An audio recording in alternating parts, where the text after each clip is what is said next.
शुक्लांबरधरं विष्णुं शशिवर्णं चतुर्भुजं प्रसन्नवदनं ध्यायेत् सर्वविघ्नोपशान्तये। व्यासं वसिष्ठनप्तारं शक्तै पौत्रमकल्मषं पराशरात्मजं वन्दे शुकतातं तपोनिधिं। व्यासाय विष्णुरूपाय व्यासरूपाय विष्णवे नमो वै ब्रह्मनिधये वासिष्ठाय नमो नमः।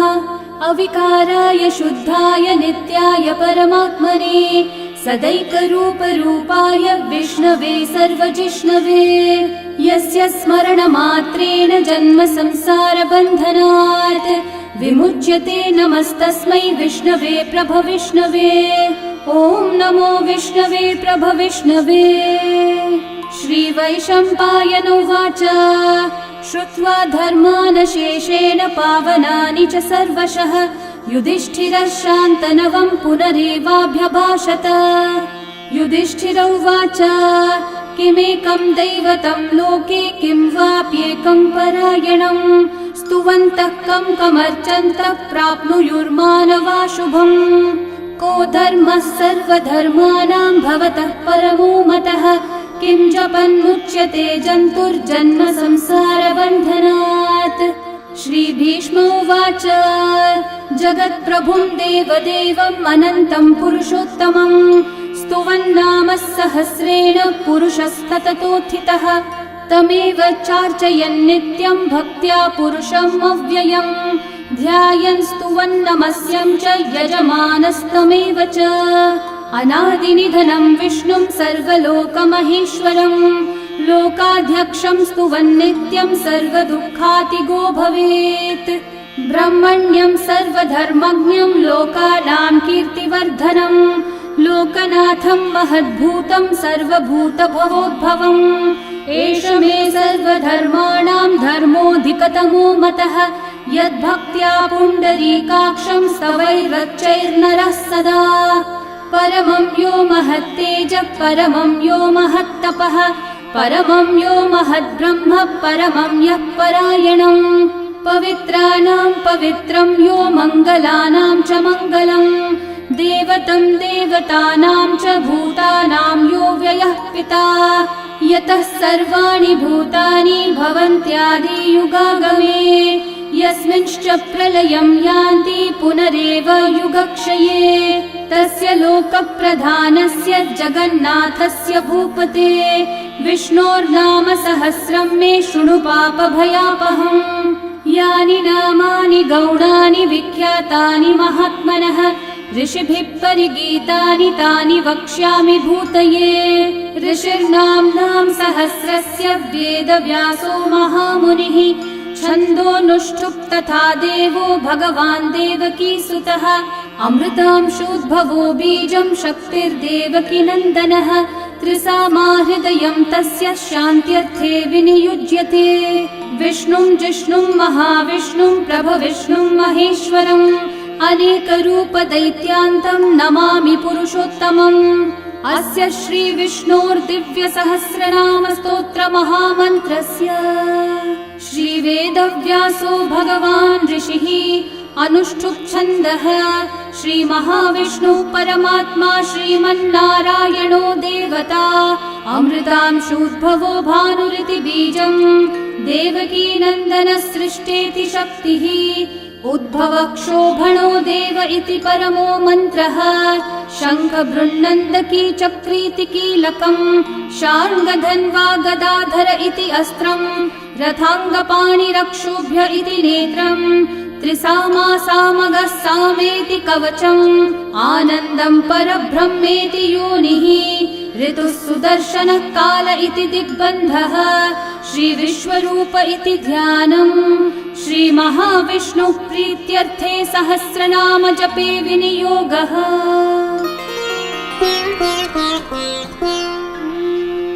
ध्यानम् क्षीरोधन्वत्प्रदेशे शुचिमणिविलसत्सैकते मौक्तिकानाम् माला क्लृप्तासनस्थस्फटिकमणिनिभैर्मौक्तिकैर्मण्डिताङ्गः शुभ्रैरभ्रैरतभ्रैरुपरि विरचितैर्मुक्तपीयूषवर्षैः आनन्देन पुनीयादरिनलिनगदा शङ्खपाणिर्मुकुन्दः बुःपादौ यस्य नाभिर्वियदसुरनिलश्चन्द्रसूर्यौ च नेत्रे कर्णावाशाः शिरौ द्योर्मुखमपि दहनो यस्य वास्तेयमब्धिः अन्तस्थं यस्य विश्वं सुरनरखगो भोगि गन्धर्वदैत्यैः चित्रं रं रम्यते तं त्रिभुवन विपुषं विष्णुमीशं नमामि। ॐ नमो भगवते वासुदेवाय। शान्ताकारं भुजगशयनं पद्मनाभं सुरेशं विश्वाधारं गगनसदृशं मेघवर्णं शुभाङ्गं लक्ष्मीकान्तं कमलनयनं योगिहृद्ध्यानगम्यं वन्दे विष्णुं भवभयहरं सर्वलोकैकनाथम् मेघश्यामं पीतकौशेयवासं श्रीवत्साङ्कं कौस्तुभोद्भासिताङ्गं पुण्योपेतं पुण्डरीकायताक्षं विष्णुं वन्दे सर्वलोकैकनाथम् नमः समस्तभूतानामादिभूताय भूभृते अनेकरूपरूपाय विष्णवे प्रभविष्णवे सशङ्खचक्रं सकिरीटकुण्डलं सपीतवस्त्रं सरसीरुहेक्षणं सहारवक्षस्थलशोभिकौस्तुभं नमामि विष्णुं शिरसा चतुर्भुजम् छायायां पारिजातस्य हेमसिंहासनोपरि आसीनमम्बुदश्याममायताक्षम् अलङ्कृतम् चन्द्राननं चतुर्बाहुं श्रीवत्साङ्कितवक्षसं रुक्मिणी सत्यभामाभ्यां सहितं कृष्णमाश्रये।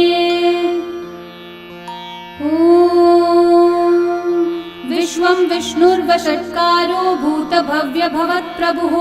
भूतकृद्भूतभृद्भावो भूतात्मा भूतभावनः भूतात्मा परमात्मा च मुक्तानां परमा गतिः अव्ययः पुरुषः साक्षी क्षेत्रज्ञोऽक्षर एव च योगो योगविदां नेता प्रधानः पुरुषेश्वरः नारसिंहः वपुः श्रीमान् केशवः पुरुषोत्तमः सर्वः सर्वः शिवस्थाणोर्भूतादिर्निधिरव्ययः सम्भवो भावनो भर्ता प्रभवः प्रभुरीश्वरः स्वयंभू शम्भुरादित्यः पुष्कराक्षो महास्वनः अनादिनिधनो धाता विधाता धातुरुत्तमः अप्रमेयो ऋषिकेशः पद्मनाभोऽमरः प्रभुः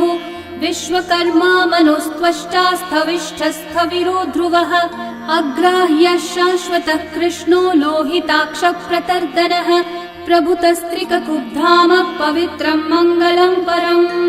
ईशानः प्राणदः प्राणो ज्येष्ठः श्रेष्ठः प्रजापतिः हिरण्यगर्भो भूगर्भो माधवो मधुसूदनः ईश्वरो विक्रमी धन्वी मेधावी विक्रमक्रमः अनुत्तमो दुराधर्षः कृतज्ञः कृतिरात्मवान् सुरेशः शरणं शर्म विश्वरेतः प्रजाभवः अहः संवत्सरो व्याळः प्रत्ययः सर्वदर्शनः अजः सर्वेश्वरः सिद्धिः सिद्धि सर्वादिरच्युतः वृषा कपिरमेयात्मा सर्वयोगविनिःसृतः वसुर्वसुमना सत्यः समात्मा संवितः समः अमोघः पुण्डरीकाक्षो वृषकर्मा वृषाकृतिः रुद्रो बहुशिरा बभ्रुर्विश्वयोनिः शुचिश्रवाः अमृतः शाश्वतस्थाणुर्वरारोहो महातपाः सर्वगः सर्वविद्भानुः विश्वक्सेनो जनार्दनः वेदो वेदविदव्यङ्गो वेदाङ्गो वेदवित्कविः लोकाध्यक्षः सुराध्यक्षो धर्माध्यक्षः कृताकृतः चतुरात्मा चतुर्व्यूहश्चतुर्दंष्ट्रश्चतुर्भुजः भ्राजिष्णुर्भोजनं भोक्ता सहिष्णुर्जगदादिजः अनघो विजयो जेता विश्वयोनिः पुनर्वसुः उपेन्द्रो वामनः प्रांशुरमोघः शुचिरूर्चितः अतीन्द्रः सङ्ग्रहः सर्गो धृतात्मा नियमो यमः वेद्यो वैद्यः सदा योगी वीरः माधवो मधुः अतीन्द्रियो महामायो महोत्साहो महाबलः महाबुद्धिर्महावीर्यो महाशक्तिर्महाद्युतिः अनिर्देश्य वपुः श्रीमान् अमेयात्मा महाधृतक् महेश्वासो महीभर्ता श्रीनिवासः सतां गतिः अनिरुद्धः सुरानन्दो गोविन्दो गोविदाम्पतिः मरीचिर्दमनोहंसः सुपर्णो भुजगोत्तमः हिरण्यनाभः सुतपः पद्मनाभः प्रजापतिः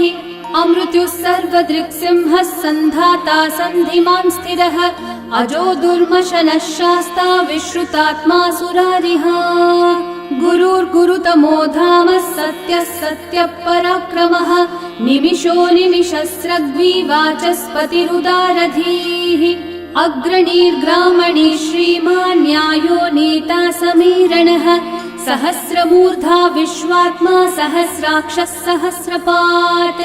आवर्तनो निवृत्तात्मा संवृतः सम्प्रमर्दनः अहः संवर्तको वह्निरनिलो धरणीधरः सुप्रसादः प्रसन्नात्मा विश्वदृग्विश्वभुग्विभुः सत्कर्ता सत्कृतः साधुर्जन्मोर्नारायणो नरः असंख्येयो प्रमेयात्मा विशिष्टः शिष्टकृच्छुचिः सिद्धार्थः सिद्धसङ्कल्पः सिद्धिदः सिद्धिसाधनः वृषाही वृषभो विष्णुर्वृषपर्वा वृषोदरः वर्धनो वर्धमानश्च विविक्तः श्रुतिसागरः सुभुजो दुर्धरो वाग्मी महेन्द्रो वसुदो वसुः नैकरूपो बृहद्रूपः क्षिपिविष्टप्रकाशनः ओजस्तेजोद्युतिधरः प्रकाशात्मा प्रतापनः ऋद्धः स्पष्टाक्षरो मन्त्रश्चन्द्रांशूर्भास्करद्युतिः अमृतांशूद्भवो भानुः शशबिन्दुः सुरेश्वरः औषधं जगतः सेतुः सत्यधर्मः पराक्रमः भूतभव्यभवन्नाथः पवनः पावनो नलः कामः कामकृत्कान्तः कामः कामप्रदः प्रभुः युगादिकृद्युगावर्तो नैकमायो महाशनः अदृश्यो व्यक्तरूपश्च सहस्रजिदनन्तजित् इष्टो विशिष्टशिष्टेष्ठः शिखण्डी नहुषो वृषः क्रोधः क्रोधकृत्कर्ता विश्वबाहुर्महीधरः अच्युतः प्रथितः प्राणः प्राणदो वासवानुजः अपान्निधिरधिष्ठानम् अप्रमत्तः प्रतिष्ठितः स्कन्दस्कन्दद्धरो धुर्यो वरदो वायुवाहनः वासुदेवो बृहद्भानुरादिदेवः पुरन्दरः अशोकस्थारणस्थारः शूरः शौरिर्जनेश्वरः अनुकूलः शतावर्तः पद्मी पद्मनिभीक्षणः पद्मनाभोरविन्दाक्षः पद्मगर्भः शरीरभृत् महर्धिरिग्धो वृद्धात्मा महाक्षो गरुडध्वजः अतुलः शरभो भीमः समयज्ञो हविर्हरिः सर्वलक्षणलक्षण्यो लक्ष्मीवान् समितिञ्जयः विक्षरो रोहितो मार्गो हेतुर्दामोदरः सहः महीधरो महाभागो वेगवानमिताशनः उद्भवक्षोभणो देवः श्रीगर्भः परमेश्वरः करणं कारणं कर्ता विकर्ता गहनो गुहः व्यवसायो व्यवस्थानः संस्थानस्थानदो ध्रुवः परर्धि परमस्पष्टः तुष्टः पुष्टः शुभेक्षणः रामो विरामो विरतो मार्गो नेयो नयो नयः वीरशक्तिमतां श्रेष्ठा धर्मो धर्मविदुत्तमः वैकुण्ठः पुरुषः प्राणः प्राणदः प्रणवपृथुः हिरण्यगर्भः शत्रुघ्नो व्याप्तो वायुरधोक्षजः ऋतुः सुदर्शनः कालः परमेष्ठी परिग्रहः उग्रः संवत्सरो दक्षो विश्रामो विश्वदक्षिणः विस्तारस्थावरस्थाणु प्रमाणं बीजमव्ययम् अर्थोऽनर्थो महाकोशो महाभोगो महाधनः अनिर्विण्णस्थविष्ठो भूर्धर्मयूपो महामखः नक्षत्रनेमिर्नक्षत्री क्षामः क्षामः समीहनः यज्ञयुज्यो महेज्यश्च क्रतुः सत्रं सताङ्गतिः सर्वदर्शी विमुक्तात्मा सर्वज्ञो ज्ञानमुत्तमम् सुहृतः सुमुखः सूक्ष्मः सुघोषः सुखदः सुहृत् मनोहरो जितक्रोधो वीरबाहुर्विदारणः स्वापनः स्ववशो व्यापी नैकात्मा नैककर्मकृत् वत्सरो वत्सलो वत्सी रत्नगर्भो धनीश्वरः धर्मकृद्धर्मी सदसक्षरमक्षरम् अविज्ञाता सहस्रांशूर्विधाता कृतलक्षणः गभस्तिनेमि सत्त्वस्थः सिंहो भूतमहेश्वरः आदिदेवो महादेवो देवेशो देवभृद्गुरुः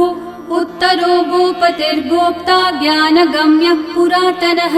शरीरभूतभृद्भोक्ता कपीन्द्रो भूरि दक्षिणः सोमपोऽमृतपः सोमः पुरुजित्पुरुसत्तमः विनयोजयः सत्यसन्धो दाशारः सात्वतां पतिः जीवो विनयिता साक्षी मुकुन्दोऽमितविक्रमः अम्भो निधिरनन्तात्मा महोदधिशयोऽन्तकः अजो महार्हः स्वाभाव्यो जितामित्रप्रमोदनः आनन्दो नन्दनो नन्दः सत्यधर्मा त्रिविक्रमः महर्षि कपिलाचार्य कृतज्ञो मेदिनीपतिः त्रिपदस्त्रिदशाध्यक्षो महाशृङ्गकृतान्तकृत् महावराहो गोविन्दः सुषेणः कनकाङ्गदी गुह्यो गभीरो गहनो गुप्तश्चक्रगदाधरः वेधास्वाङ्गोचितकृष्णो दृढसङ्कर्षणोच्युतः वरुणो वारुणो वृक्षः पुष्कराक्षो महामनाः भगवान् भगहानन्दी वनमाली हलायुधः आदित्यो ज्योतिरादित्यः सहिष्णुर्गतिसत्तमः सुधन्वाखण्ड परशुर्दारुणो द्रविणप्रदः दिवस्पृक् सर्वदृग्व्यासो वाचस्पतिरयो निजः त्रिसामासामगः सामन्निर्वाणं भेषजम्भिषक् सन्न्यासकृच्छमः शान्तो निष्ठा शान्तिपरायणम् शुभाङ्गः शान्तिदः सृष्टा कुमुदः कुवलेशयः गोहितो गोपतिर्गोप्ता वृषभाक्षो वृषप्रियः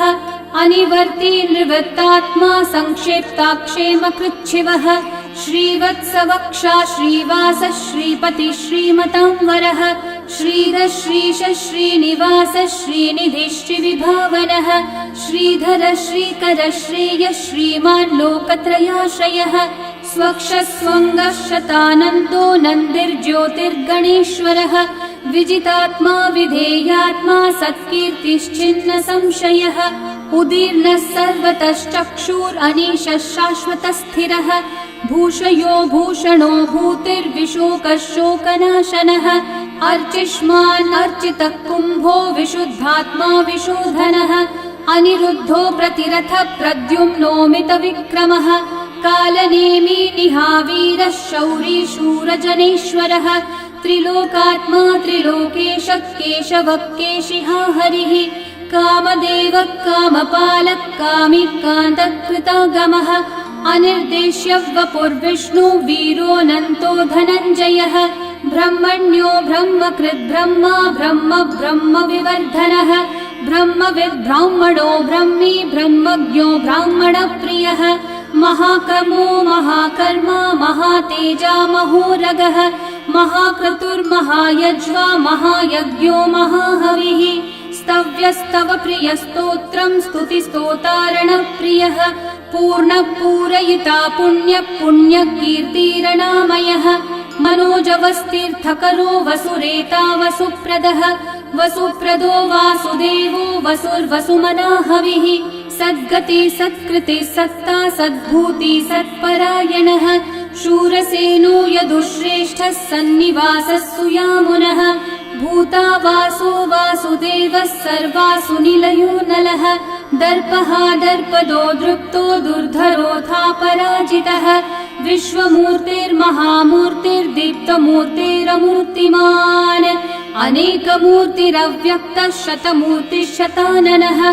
एकोनैकः स वः किं यतत्पदमनुत्तमम् लोकबन्धुर्लोकनाथो माधवो भक्तवत्सलः सुवर्णवर्णो हेमाङ्गो वराङ्गश्चन्दनाङ्गदे वीरः विषमः शून्यो घृताशीरशलश्चलः अमानी मानदो मान्यो लोकस्वामी त्रिलोकधृक् सुमेधामेधजो धन्यः सत्यमेधाधराधरः तेजो वृषो द्युतिधरः सर्वशस्त्रभृताम्बरः प्रग्रहो निग्रहो व्यग्रो नैकशृङ्गो गदाग्रजः चतुर्मूर्तिश्चतुर्बाहुश्चतुर्व्यूहश्चतुर्गतिः चतुरात्मा चतुर्भावश्चतुर्वेदविदेकपात् समावर्तो निर्वृत्तात्मा दुर्जयो दुरतिक्रमः दुर्लभो दुर्गमो दुर्गो दुरावासो दुरारिहा शुभाङ्गो लोकसारङ्गः सुतन्तुस्तन्तुवर्धनः इन्द्रकर्मा महाकर्मा कृतकर्मा कृतागमः उद्भवः सुन्दर सुन्दो रत्ननाभः सुलोचनः अर्को वाजस्सनः शृङ्गी जयन्तः सर्वविजयी सुवर्णबिन्दु रक्षोभ्यः सर्ववागीश्वरेश्वरः महाहृदो महागर्तो महाभूतो महानिधिः कुमुदः कुन्दरः कुन्दः पर्जन्यः पावनो निलः अमृताशोऽमृतवपुः सर्वज्ञः सर्वतोमुखः सुलभः सुव्रतः सिद्धः शत्रुजिच्छत्रुतापनः न्यग्रोधोदम्बरोऽश्वत्थश्चाणूरान्ध्रनिषूदनः सहस्रार्ची सप्तजिह्वा सप्तैधा सप्तवाहनः अमूर्तिरनघोचिन्त्यो भयकृद्भयनाशनः अनुर्बृहत्कृशस्थूलो गुणवृन्निर्गुणो महान् अधृतस्वधृतस्वास्य प्राग्वंशो वंशवर्धनः भारभृत्कथितो योगी योगीशः सर्वकामदः आश्रमश्रमणश्रामः सुपर्णो वायुवाहनः धनुर्धरो धनुर्वेदो दण्डो दमयिता दमः अपराजितः सर्वसहो नियन्ता नियमो यमः सत्त्ववान् सात्विकः सत्यः सत्यधर्मपरायणः अभिप्रायप्रियार्होर्हः प्रियकृत्प्रीतिवर्धनः विहाय स गतिर्ज्योतिः सुरचिर्हुतभुक् विभुः रविर्विरोचनः सूर्यः सविता रविलोचनः अनन्तो हुतभुग्भोक्ता सुखदो नैकजोऽग्रजः अनिर्विण्णः सदा मर्षि लोकाधिष्ठानमद्भुतः सनातनतमः कपिलः कपिरव्ययः स्वस्तिदः स्वस्तिकृत् स्वस्ति स्वस्ति भुक् स्वस्ति दक्षिणः अरौद्रः कुण्डली चक्री विक्रमयूर्जितशासनः शब्दातिगः शब्दसः शिशिरः शर्वरीकरः अक्रूरः पेशलो दक्षो दक्षिणः क्षमिनाम्बरः विद्वत्तमो वीतभयः पुण्यश्रवणकीर्तनः उत्तारणो दुष्कृतिः पुण्यो दुःस्वप्ननाशनः वीरः रक्षणः सन्तो जीवनः पर्यवस्थितः अनन्तरूपोऽनन्तः श्रीर्जितमन्युर्भयापहः चतुर्रश्रो गभीरात्मा विदिशो व्यादिशो दिशः अनादिर्भूर्भुवो लक्ष्मी सुवीरो रुचिराङ्गदः जननो जनजन्मादि भीमो भीमपराक्रमः आधारनिलयो धाता पुष्पहास प्रजागरः ऊर्ध्वगः सत्पथाचारः प्राणदः प्रणवप्पणः प्रमाणं प्राणनिलयं प्राणभृत् प्राणजीवनः तत्त्वं तत्त्वविदेकात्मा जन्म मृत्युजरातिगः भूर्भुवः स्वस्तरुस्तारः सविता प्रपितामहः यज्ञो यज्ञपतिर्यज्वा यज्ञाङ्गो यज्ञवाहनः यज्ञभृद्यज्ञभृद्यज्ञी यज्ञगुह्यज्ञसाधनः यज्ञातकृद्यज्ञगुह्यामन्नमन्नादयेव च आत्मयोनिः स्वयं जातो वैखानः सामगायनः देवकीनन्दनः सृष्टा शितीशः पापनाशनः शङ्खवृन्नन्दकी चक्री शार्ङ्गधन्वा गदाधरः रथाङ्गपाणिरक्षोभ्यः सर्वप्रहरणायुधः सर्वप्रहरणायुध ॐ नम इति वनमाली गदी शार्ङ्गी शङ्खी चक्री च नन्दकी श्रीमान्नारायणो विष्णुर्वासुदेवोऽभिरक्षतु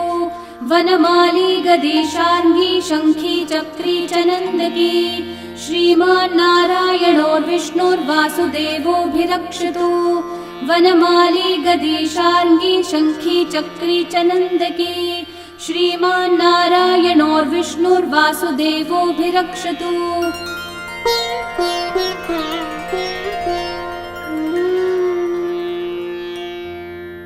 इतीदं कीर्तनीयस्य केशवस्य महात्मनः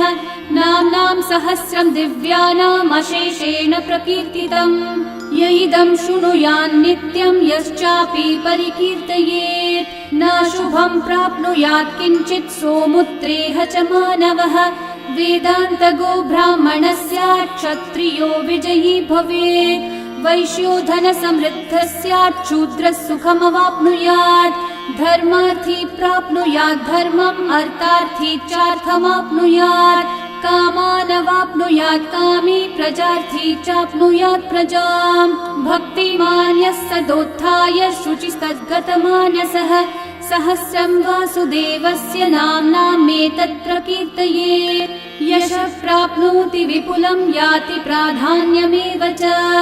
अचलां श्रियमाप्नोति श्रेय प्राप्नोत्यनुत्तमम् न भयं क्वचिदाप्नोति वीर्यं तेजश्च विन्दति भवत्यरोगो द्युतिमान् बलरूपगुणान्वितः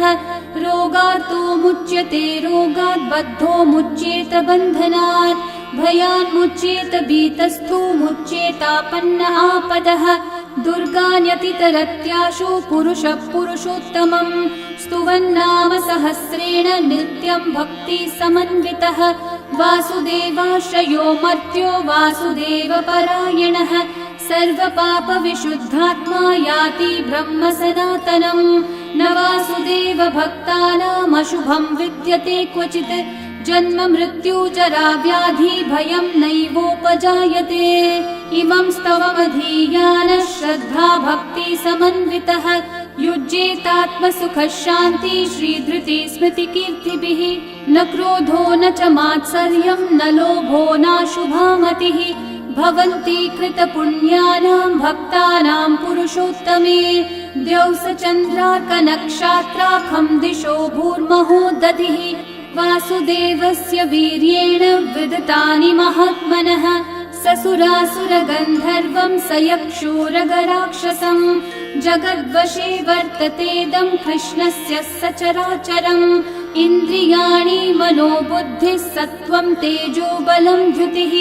वासुदेवात्मकन्याहुः क्षेत्रं क्षेत्रज्ञ एव च सर्वागमानामाचार प्रथमं परिकल्पते आचार प्रभवो धर्मो धर्मस्य प्रभुरच्युतः